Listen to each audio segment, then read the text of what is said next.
All right, we have a two-step equation and there's a fraction in it. So now we know how to do that.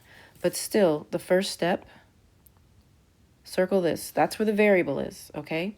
So anything on the outside of that circle needs to go. There's a positive 11, so I'm going to subtract it to get rid of it. And I have to do that on both sides. So the 11s are gone. This is 1/4 r, or r over 4. I like the 1/4, so I'm going to write it. And 18 minus 11 is 7.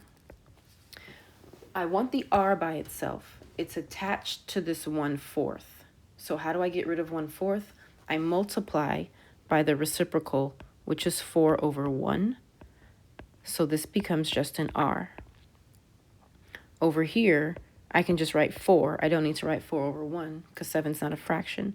7 times 4 is 28. I think. I'm going to check it.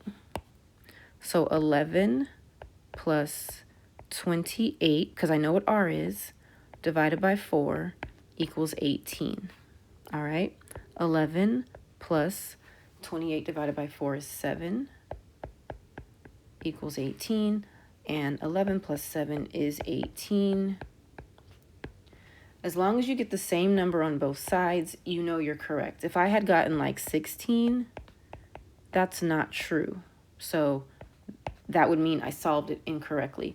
But since I got 18 equals 18, I can now write r equals 28 in the box. One more practice problem, then time for the exit ticket.